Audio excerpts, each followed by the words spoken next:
Hi, I'm Sean, and welcome to the Love to Own Your Business podcast. Here we grow businesses we love to own. Each month, we share great advice on how to do that, and also on how to avoid the pitfalls that make us love our business not so much. As business owners, the second most important hat that we wear is Chief Marketing Officer. On the one hand, to be a part of the digital world, whether happily or begrudgingly, we've traded access to our digital footprints for convenience and community. On the other, despite the primary arguments being battled around both the dinner table and Capitol Hill, the multitude of regulatory and corporate band-aids are just not going to put the genie back in its bottle. Those efforts will simply make it even harder for smaller businesses to compete with the big. Access to big data is the great equalizer.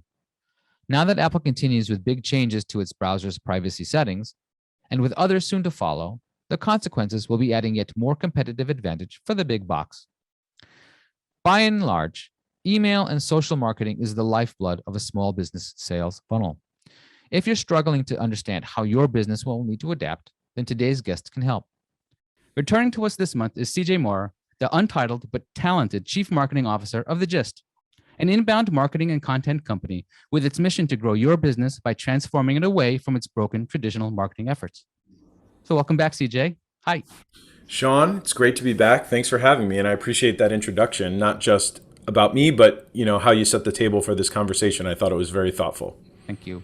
It's there's a lot to unpack today, right? So let's get into it. But let's start by just telling everybody a little bit about what you do, and then we can talk about Apple. Sure. I'm a husband and a father of three beautiful little kids, and I also run a marketing agency called The Gist. We focus on inbound marketing for B2B companies, and we're also a HubSpot solutions partner. So we're very big on HubSpot-related projects, whether it be HubSpot implementation, HubSpot CMS website development, or just managing and configuring campaigns inside HubSpot. We're really big fans of HubSpot, among a couple of other software platforms that we use. And you've helped me with that also, and that has been very appreciated over the time. Yeah. So big changes at Apple, and likely Google and the rest to follow suit. How does a small business that relies heavily on its email marketing keep up? Yeah, well, the biggest thing is that Apple is allowing users who use Apple Mail to opt out of email tracking. So if you use HubSpot or MailChimp or Constant Contact or ActiveCampaign or Klaviyo or whatever, any of those services, any marketer or small business owner that does email marketing might be familiar with sending an email blast to a list, and then after that, analyzing the performance of that email campaign. And usually what you can see are the total amount of emails sent, delivered. You can see emails opened and emails clicked. You might also see unsubscribes or spam reports or bounces. Right? These are all very important metrics that email marketers use to determine the vitality of not just a single campaign, but your email marketing efforts overall. For example, HubSpot sets a standard for its users that your average open rate over a rolling 30-day period should be 25.5%, which is actually pretty high, which is actually higher than most averages across the board. From my understanding, most average open rates for email marketing in general are about 17 or 18%, somewhere in that range.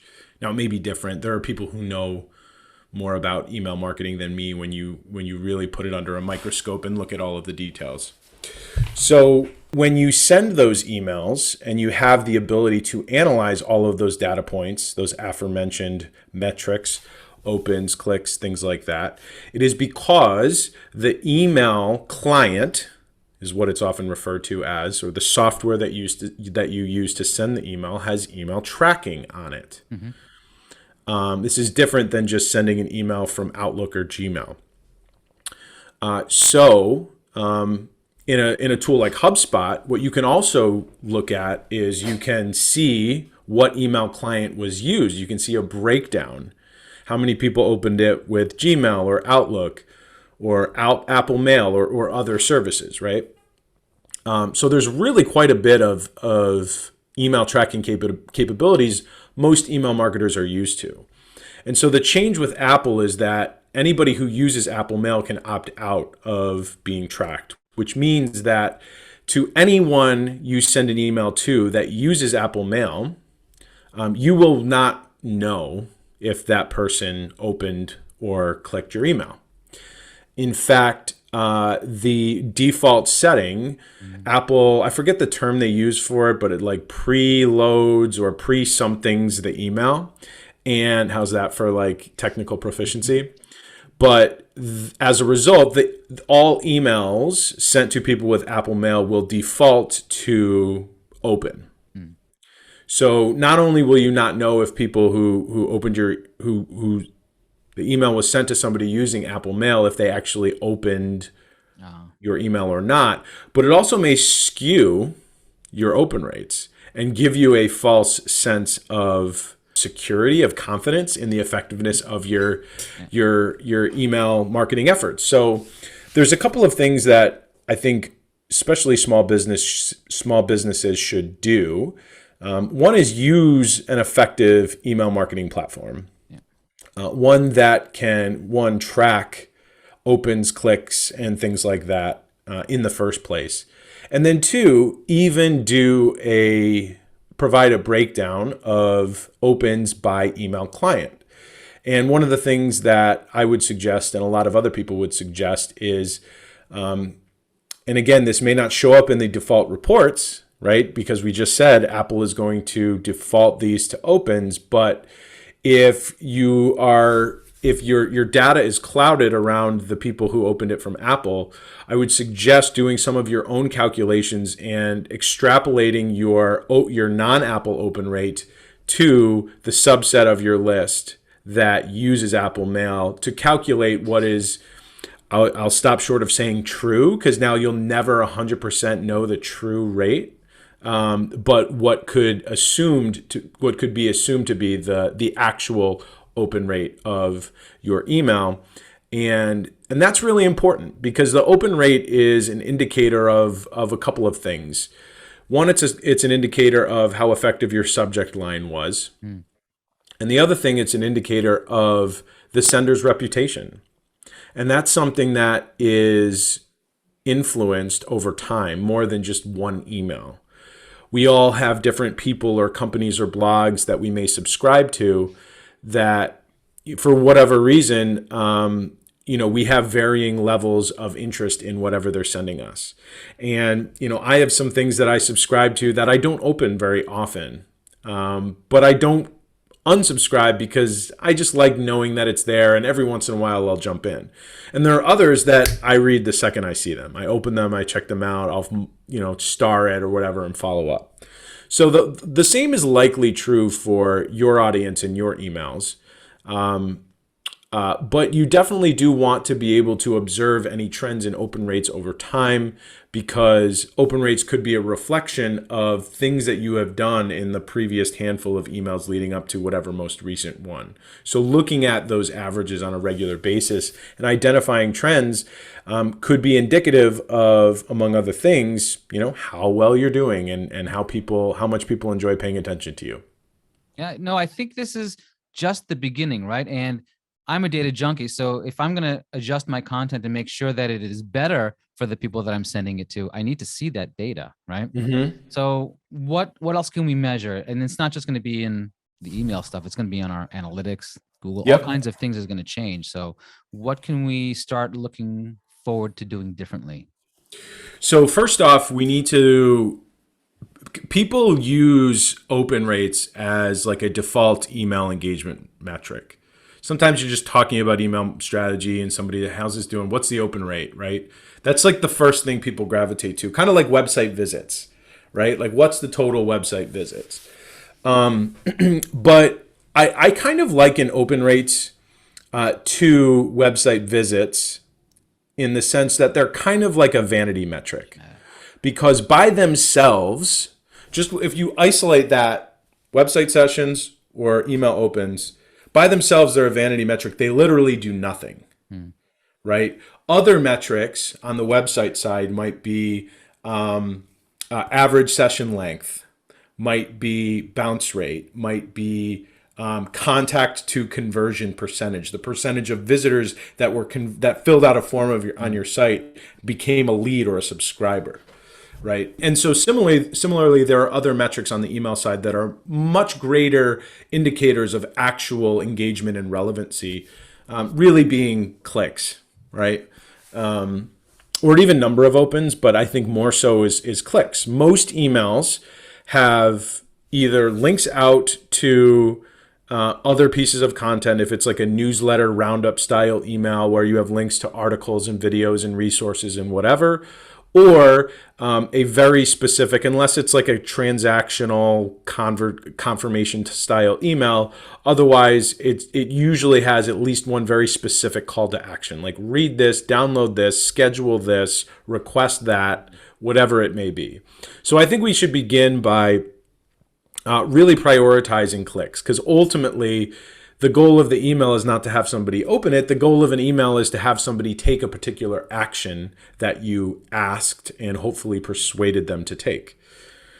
The other thing is how this impacts marketing automation. Now, not every small business owner uses marketing automation, but because these tools are becoming more and more ubiquitous, more and more businesses are using marketing automation, especially HubSpot, which I think is the leading provider of a CRM with automation for small to medium-sized businesses. But there are many others out there. MailChimp has marketing automation. There's a lot, right? And I think as time progresses, it's almost going to be inevitable, as much in the sense that every small business has social media accounts, and a growing percentage of them produce their own video series or podcast, right? So I think marketing automation is going to continue to proliferate in small business circles. And in marketing automation, one of the things that you can do is determine your follow-up strategy based on email engagement rate. And so there's a lot of workflows that may say, okay, send this maybe you want to put context on a specific drip sequence, right? So you might send email 1 and then wait 3 days and then do an if-then branch to say, normally, did they open email 1? If yes, you maybe send them email 2. If no, maybe you send them email 1A because you know they didn't pay attention to it. And maybe you only try them 1 or 2 more times, and if there's still no opens, just give up. Don't spam their inbox. So a lot of small businesses using marketing automation are very accustomed to if-then branching, or customizing their workflows based on whether or not people have opened an email. That probably needs to change. And one, not just because of the percentage of people that use Apple, but also because who's to say that another email client might not give its users the ability to opt out of email tracking. Which, by the way, as a consumer, yes, I'm an inbound marketer, but I'm also a consumer. And I don't hate the fact that these big tech companies are giving their users these privacy options. Yep. That's not a bad thing either, But as always, it's a marketer's job to adjust. And I can think of, maybe now since the pandemic, but before the pandemic, I might have said I could think of no other profession that is constantly having to shift and evolve more than marketing. Things change just so fast, but I'm not quite sure. I mean, if you ask an HR director that now, I think they may have a good case to make that anyways. So what I recommend doing is if-then branching based on specific page views. So if you have a particular link in an email that you want people to visit, and if you can make that link unique to that campaign, rather than if-then branching around whether they open the email, if-then branch around whether or not they actually viewed that page that in theory would have only be linked in that particular email. So ultimately, as it relates to email or anything, go a little bit deeper and analyze the metrics that provide a greater sense of that indicate a greater sense of true engagement and the results you want to see. Website sessions, great. I have plenty of clients where website sessions are going like this. That does nothing but make marketers feel good about themselves.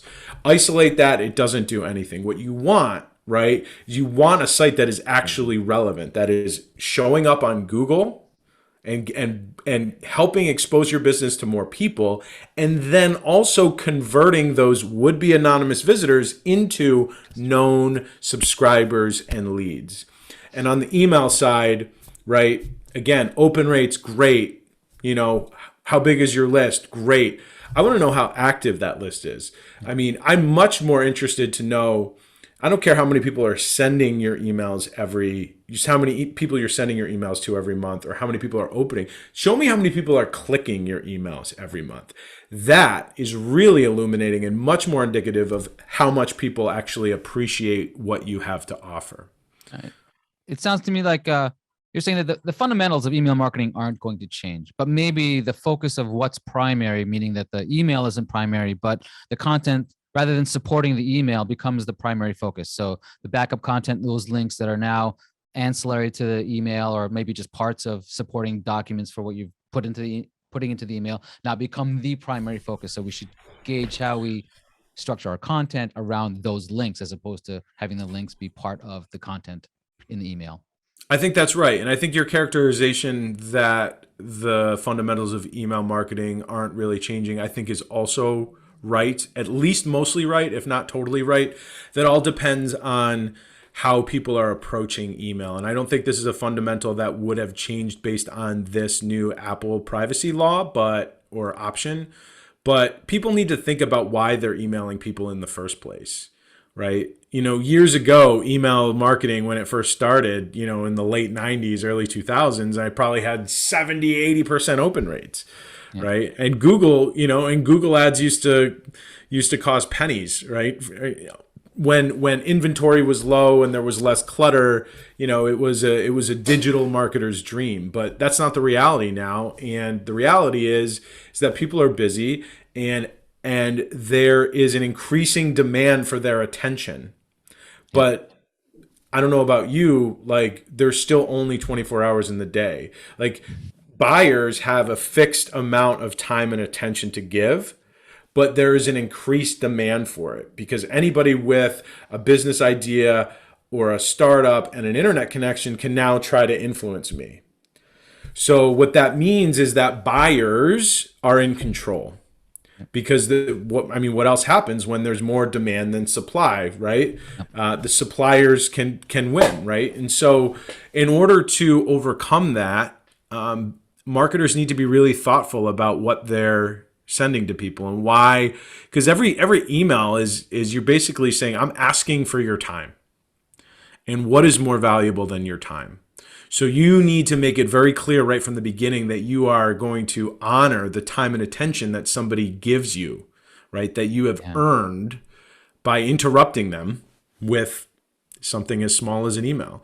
And if you can do that and make those and add value and make that the time that they spend paying attention to you and your content worthwhile, then you can win. And if you do that, then on some level, throw all the metrics away.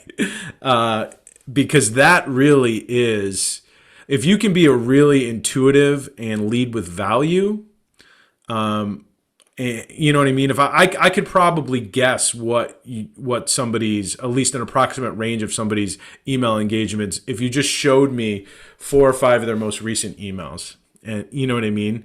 And I understood how long they were doing it. You can tell if something is like actually valuable or not. So that's the most important thing. But you're right. And I know we don't have a lot of time, and a lot of that's because I keep rambling. It is something that email marketers should absolutely, although the fundamentals aren't changing, it is something people should be mindful of. Open rates are being skewed. It's because Apple is allowing, Apple Mail users to opt out of email tracking, and people should instead focus more of their time and attention on, click rates and other engagement metrics. That's really the big takeaway. Sounds to me, as a business owner, if I'm not excellent at writing the copy, it might be time for me to invest in somebody who really is, to make sure that we're not just being competent, we're being excellent. Yeah. Yeah. I don't know if you know anybody, let me know. How's life, Sean? How's your business going? It's going great. We're busy year. Because of the community around the people such as yourself, it has been a good year, and I thank you and everyone else that has been a part of that. So yes, thank you for My asking. pleasure. Yeah. My pleasure. Yeah.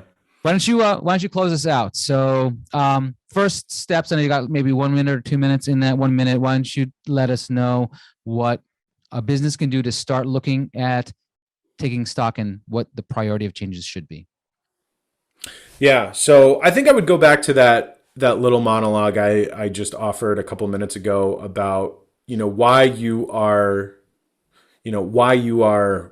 emailing people in the first place. So it really begins with an understanding of the people that you serve and what matters to them and how you can make their lives better. And it doesn't matter if I'm talking to a payroll company or a manufacturing company or an IT security startup or fill in the blank, right? Like on some level, like you exist because you make people's lives better. They appreciate your contributions to their lives and their businesses. So how can you look through communication through that lens and expand on that? So if you serve business owners and you do accounting, right? You serve business owners, right? So of course you want to talk more about like accounting principles and update them when new tax laws are passed and things like that. But you also serve business owners, and there's other things that they care about. And within reason, if you can expand on that and be a greater source of things that matter to your audience, they will pay attention to you. So that's takeaway one, is like show up with something meaningful and valuable, and don't expect anything in return immediately. The next thing is to really look at other engagement metrics besides open rates and click-through rates. If you're using automation, don't base automation follow-ups around whether emails are opened or not. Instead, base it around whether emails are clicked or not, and if certain page views are viewed or not. And then the other is to also think about not just email. Depending on the business, I'd rather get a text, right? When I go make an appointment to get my hair cut, I get a text confirmation.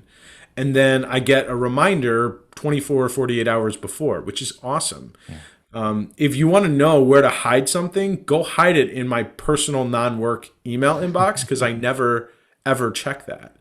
And so a lot of businesses are either migrating email to text or using it to supplement, because in some cases it matters. I would love to use text. I don't see enough of a strong enough use case for my personal business, my own business, to do it yet, because most people, it's just email based. We're working a lot of B2B companies, that's going to be the same. But keep an eye out on that. Keep an eye out for text. Keep an eye out for social media networks, groups, communities. Keep an eye out for direct messaging apps and other ways that you can serve people and communicate your benefits.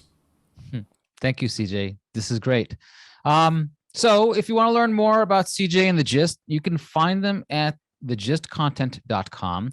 And if you want to learn more about what we do here at SLC Advisory Group, come visit us at slcadvisorygroup.com.